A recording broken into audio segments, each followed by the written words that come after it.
Hi friends, this is Pradeep. ఇవాళ 31 మే Friday bank నిఫ్టీలో అయితే ఒక పొజిషనల్ ట్రేడ్ తీసుకున్నాను, షార్ట్ స్ట్రాంగిల్. ప్రజెంట్ అయితే బ్యాంక్ నిఫ్టీ మనకి 48,900 దగ్గరలో ట్రేడ్ అవుతుంది కదా. ఇక్కడ నా పొజిషన్స్లో చూసినట్టయితే డౌన్ సైడ్ బాగా దూరంగా వెళ్ళి 46,900 పుట్ ఆప్షన్ సెల్ చేశా. అలాగే అప్ సైడ్ కూడా బాగా దూరంగా వెళ్ళి 50,500 పుట్ ఆప్షన్ని సెల్ చేశా. మనం ఓవరాల్గా చూస్తే మోర్ దెన్ 1,500 పాయింట్స్ డిస్టెన్స్లో ఉన్న ఆప్షన్స్ని అయితే సెల్ చేశాను, far out of the money ఆప్షన్స్ని. అండ్ వాటిని హెడ్జింగ్ చేయడం కోసం 46,300 పుట్ ఆప్షన్ని అలాగే 51,100 కాల్ ఆప్షన్ని కూడా బై చేశాను. సో ఓవరాల్గా ఈ స్ట్రాటజీని మనం ఐరన్ కాండర్ స్ట్రాటజీ అని అంటాము.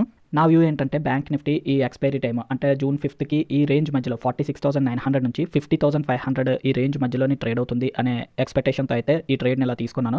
ఒకవేళ bank Nifty either up side లేదంటే డౌన్ సైడ్ ర్యాలీ చేస్తూ బ్రేక్అవుట్ ఇచ్చిందంటే ఆ పర్టికులర్ ఆప్షన్లో నేను డెఫినెట్గా లాస్ని అయితే బుక్ చేస్తాను. ఇదైతే ప్రెజెంట్ ఈ సిచ్యువేషన్లో ఈ సెనారియోస్లో ఈ ట్రేడ్ తీసుకోవడం అనేది హైయెస్ట్ రిస్క్ అని చెప్పాలి. ఎందుకంటే మనకి ఎలక్షన్ రిజల్ట్స్ రాబోతున్నాయి, సాటర్డే ఎగ్జిట్ పోల్ రిజల్ట్స్ రాబోతున్నాయి. సో మండే మార్కెట్ ఎలా ఓపెన్ అవుతుంది అనేది మనకైతే తెలియదు. సో హెడ్జింగ్ చేయకుండా నేకుడ్గా షార్ట్ స్ట్రాంగిల్ చేస్తే మాత్రం అది డెఫినెట్గా ఒక రకంగా సూసైడ్ అనే చెప్పాలి. బట్ నేనైతే అంత రిస్క్ తీసుకోదలుచుకోలేదు కాబట్టి హెడ్జింగ్ చేసే తీసుకున్నా.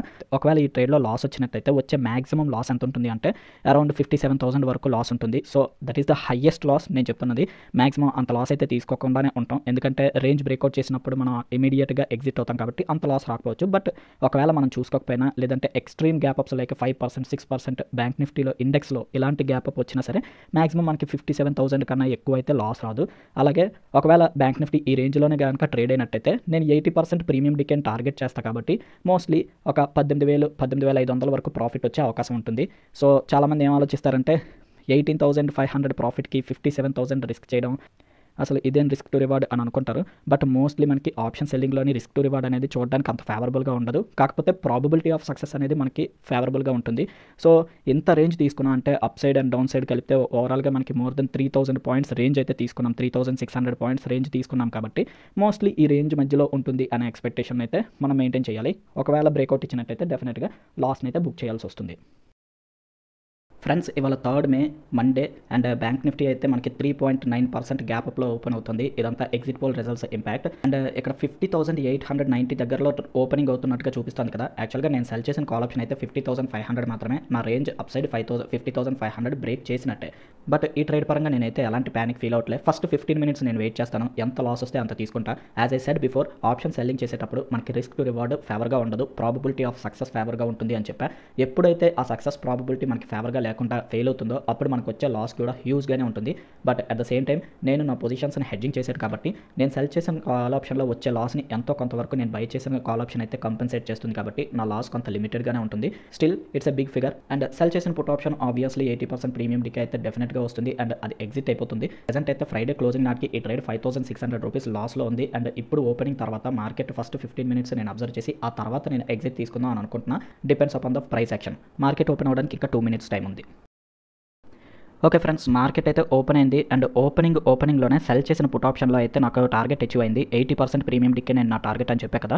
నిన్న మనకి ఆల్మోస్ట్ 350 రూపీస్లో క్లోజ్ అయిన ఇదే ఆప్షన్ ఓపెనింగ్లోనే మనకి 50 రూపీస్కి రీచ్ అయ్యి నేనైతే ట్రేడ్ నుంచి ఎగ్జిట్ అయ్యా for a good profit. Cell చేసిన ఆప్షన్లో 31,000 ప్రాఫిట్ వచ్చింది అండ్ బై చేసిన ఆప్షన్లో 20,000 వరకు లాస్ వచ్చింది. అండ్ ప్రెజెంట్ అయితే ఓవరాల్గా ఈ ట్రేడ్ 9,000 రూపీస్ వరకు లాస్లో ఉన్నది. So as I said before, నేనైతే ఫస్ట్ 15 minutesని అబ్జర్వ్ చేస్తాను ఈ ట్రేడ్ని, ఆ తర్వాత డెసిషన్ తీసుకుంటాను. ఫ్రెండ్స్, మార్కెట్ ఓపెన్ అయ్యి 30 minutes అయితే అయ్యింది అండ్ మార్కెట్ ఓపెనింగ్ తర్వాత 51,000ని టచ్ చేసింది బ్యాంక్ నిఫ్టీ అండ్ అక్కడ నుంచి కంటిన్యూగా ఫాలో అవుతూ ప్రెజెంట్ అయితే 50,200 బిలో ట్రేడ్ అవుతుంది. అంటే మనకి డే హై నుంచి చూస్తే almost more than 200 points fall అయితే వచ్చింది. బట్ నాకు అది పెద్ద విషయం కాదు, ఎందుకంటే నేను దేన్ని కన్సిడర్ చేస్తున్నా అంటే అప్ సైడ్ నా రేంజ్ 50,500ని పెట్టుకున్నా కదా. ఓపెనింగ్ తర్వాత బ్యాంక్ నిఫ్టీ కంటిన్యూగా ఫాలో అవుతూ మళ్ళీ బిలో మై రేంజ్ వచ్చేసింది, అంటే 50,500 రేంజ్ బిలో ట్రేడ్ అవడానికి వచ్చేసింది. కాబట్టి ఇప్పుడు నాకు ఈ ట్రేడ్లో ఎగ్జిట్ అవడానికి, లాస్ బుక్ చేయడానికి రూల్స్ బేస్డ్గా చూస్తే ఎలాంటి రీజన్ లేదు. కాబట్టి నేను ఎవ్రీ 30 minutesకి బ్యాంక్ నిఫ్టీని అయితే మానిటర్ చేస్తూ ఉంటా. ఏ 30 minute క్యాండిల్ అయితే నా రేంజ్ 50,500 అబోవ్ క్లోజింగ్ ఇస్తుందో అప్పుడు నేను ఈ ట్రేడ్లో లాస్ బుక్ చేస్తాను. ఒకవేళ అలాగ మళ్ళీ 50,500ని బ్రేక్ చేయకుండా బ్యాంక్ నిఫ్టీ ఆ లెవెల్కి బిలోనే ట్రేడ్ అవుతూ ఉంటే డెఫినెట్లీ ప్రెజెంట్ లాస్లో ఉన్న నా ట్రేడ్ ప్రాఫిట్లోకి వస్తుంది. So we have to wait and see ఈ ట్రేడ్లో ఎంత లాస్ వస్తుంది, లేదంటే లూజింగ్ ట్రేడ్ ప్రాఫిటబుల్ ట్రేడ్గా కన్వర్ట్ అవుతుందా అనేది వెయిట్ చేసి చూద్దాం. ఫ్రెండ్స్ నేను ట్రేడ్ నుంచి కంప్లీట్గా ఎగ్జిట్ తీసుకున్నా అండ్ కాల్ ఆప్షన్లో లాస్ని అయితే బుక్ చేశాను. మీరు ఇక్కడ చూడొచ్చు సెల్ చేసిన కాల్ ఆప్షన్లో మోర్ దెన్ 50,000 లాస్ వచ్చింది అండ్ హెడ్జింగ్ పర్పస్ బై చేసిన పుట్ ఆప్షన్లో ఆల్మోస్ట్ 29,000 వరకు ప్రాఫిట్ వచ్చింది. ఓవరాల్గా నాకు కాల్ సైడ్ అయితే ఒక పెద్ద లాస్ వచ్చింది అండ్ పుట్ సైడ్ ఒక చిన్న ప్రాఫిట్ వచ్చింది. కాబట్టి ఓవరాల్గా నెట్ ఇక్కడ 10,600 రూపీస్ లాస్కి ఎగ్జిట్ అయ్యాను. Definitely 1900 points gap up open అయిన తర్వాత కూడా ఆప్షన్ సెల్లింగ్ సైడ్ ఉండి కూడా ఇదంతా వర్స్ట్ ట్రేడ్ అయితే కాదు. 10,600 అనేది విత్ ఇన్ మై క్యాపబిలిటీ. కాబట్టి నాకైతే ఈ ట్రేడ్లోని ఎలాంటి డిసప్పాయింట్మెంట్ లేదు. అండ్ ఒకవేళ నెక్స్ట్ వీక్ కూడా ఆప్షన్ ప్రీమియమ్స్ హెల్తీగా ఉన్నట్టయితే నేను డెఫినెట్గా మళ్ళీ షార్ట్ స్ట్రాంగిల్ ఆర్ అయాన్ కౌంటర్ని ప్లాన్ చేస్తాను. డెఫినెట్లీ అయాన్ కౌంటర్ని ప్లాన్ చేస్తాను. హెడ్జింగ్ వల్ల డెఫినెట్గా అడ్వాంటేజెస్ ఉంటాయి. లైక్ ఫర్ ఎగ్జాంపుల్ ఇదే ట్రేడ్లో నేను హెడ్జింగ్ కనుక తీసుకోకపోయి ఉంటే నేను బుక్ చేసిన లాస్ ఆల్మోస్ట్ 19,000 to 20,000 మధ్యలో ఉన్నది. అలాంటిది ఒక 10,000 రూపీస్ లాస్కి అయితే ఎగ్జిట్ అయ్యాను. అది హెడ్జింగ్ వల్ల. ఇప్పుడు మీకు ఒక డౌట్ రావచ్చు, హెడ్జింగ్ చేసాము కాబట్టి క్యాపిటల్ రిక్వైర్మెంట్ తక్కువ పడుతుంది కాబట్టి క్వాంటిటీ 135ని నేను ట్రేడ్ చేయగలిగాను. ఒకవేళ హెడ్జింగ్ చేయకపోతే 135 క్వాంటిటీ ట్రేడ్ చేయడానికి చాలా క్యాపిటల్ అవసరం అవుతుంది అండ్ అంత క్యాపిటల్ నా దగ్గర కూడా లేదు. కాబట్టి అలాంటి సందర్భంలో నేను 135 క్వాంటిటీ చేసేవాడిని కాదు. మ్యాక్సిమం నాకున్న క్యాపిటల్కి ఒక 60 క్వాంటిటీ అంటే 4 లాట్స్ మాత్రమే ట్రేడ్ చేసేవాడిని. అలాగనుకున్నా కూడా 4 లాట్స్ వితౌట్ హెడ్జింగ్ చేసినట్టయితే ఈ ట్రేడ్లో నేను క్యాలిక్యులేట్ చేసి రియలైజ్ ఏంటంటే ఆల్మోస్ట్ 14,500 రూపీస్ వరకు లాస్ వస్తుంది. సో హెడ్జింగ్ చేయడం వల్ల మనకి అట్లీస్ట్ ఒక 4,000 రూపీస్ లాస్ అయితే సేవ్ అయ్యింది అని అనుకోవచ్చు. అది మాత్రమే కాదు, ఇంకొక అడ్వాంటేజ్ ఏంటంటే హెడ్జింగ్ చేసి ఉంచడం వల్ల నాకు మ్యాక్సిమం ఎంత లాస్ వస్తుంది అనేది ఒక క్లారిటీ ఉంది. వర్స్ట్ సినారియో నా లాస్ నా క్యాపిటల్లోని 8 to 9% మాత్రమే ఉండేది. ఒకవేళ హెడ్జింగ్ చేయకుండా ఓపెన్గా రిస్క్కి వదిలేసినట్టయితే మార్కెట్లో వచ్చే మొమెంటం బట్టి మనం కంప్లీట్గా మన క్యాపిటల్ మొత్తాన్ని పోగొట్టుకునే పరిస్థితులు కూడా చూడాల్సి వస్తుంది. ఇప్పుడు bank Nifty almost 4% gap up opening తర్వాత మళ్ళీ down side with in range వచ్చి సెకండ్ టైం రేంజ్ని బ్రేక్అవుట్ చేయడం వల్ల ఈ లాస్ అయితే వచ్చింది. కానీ ఒకవేళ బ్యాంక్ నిఫ్టీ 4% గ్యాప్ అప్ తర్వాత ఇంకా అక్కడ నుంచి కూడా అంతే బులిష్నెస్తో కంటిన్యూ అయిందంటే, అంటే కొన్నిసార్లు మనం బ్యాంక్ నిఫ్టీని చూసాం 5%, 6%, ఈవెన్ 9% ర్యాలీ కూడా చేసిన రోజులు ఉన్నాయి. అలాంటి సందర్భాల్లో హెడ్జింగ్ చేయకపోతే ఖచ్చితంగా మోస్ట్ ఆఫ్ అవర్ క్యాపిటల్ అనేది లాస్ అవుతుంది.